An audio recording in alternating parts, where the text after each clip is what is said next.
এই যে গাইস দেখতে পাচ্ছ, এখানে ঝড় হচ্ছে যার ধারে, আর কারেন্ট নেই অন্ধকারে। আমার মা মুড়ি খাচ্ছে, তারপর আমি উপরে উঠছি এখন। এই যে বাবা ঝড়ের জিনিসপত্র কুড়াচ্ছে, তারপর এখানে কভার হয়নি। এই যে গাইস এখানে দেখতে পাচ্ছ, এটা বাথরুম। আমাদের বাথরুমটা আমাদের সিঁড়ির উপরে ঠিক করা হয়েছে, আর এটা ঠিক 3 বছর হয়ে গেল প্রায় ঘরটা। আর দেখো গাইস, এটা আমাদের ঠাকুরের ঘর। এখানে সন্ধ্যাবেলা ঠাকুর পুজো করা হয় গাইস। এটা আমাদের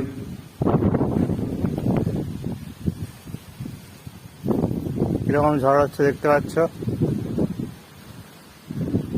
তারপর এটা এখান থেকে আমাদের চারপাশে কারেন্ট নেই এখন। আলো থাকলে ভালো হবে, স্পষ্ট হয়ে বোঝা যেত। তারপরে এখন ধান কাটা চলছে যার ধারে, মাঠে বাতাস প্রচুর।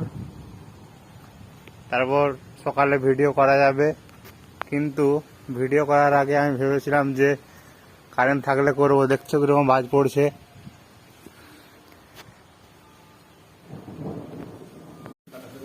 বন্ধুরা এখানে বৃষ্টি হচ্ছে।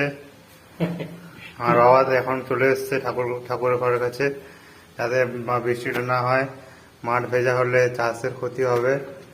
তারপর দেখো কিরকম বৃষ্টি হচ্ছে, অন্ধকারে বোঝা যাচ্ছে না, দিনের বেলা হলে বোঝা যেত। এখন বাবা হাতের উপর হাত দিয়ে বসে আছে, কারণ বন্ধুরা আরো দেখতে থাকো ঝড়ের গতিবেগ কতটা বেড়ে গেছে। কাপড় মেলার তারটাও লড়ছে, কিন্তু আমাদের নিচে যে কাপড় মেলার তারটা রয়েছে সেটা লড়ছে না। কিন্তু এখন আমাদের যে খিরি গাছটা ছিল, খিরি গাছটা অনেক দূরে ছিল, কেটে দিয়েছি। বন্ধুরা চলে এসেছি ঝড়ের ভিডিও তুলতে। ঝড় যেমন ফোনে যেমন কিউআর কোড স্ক্যান করা হয়, সে বোঝা যায় না, সেরকম ঝড়ের স্পিডটাও মোবাইল থেকে রেকর্ড করতে পারবে কিনা বুঝতে পারতেছি না।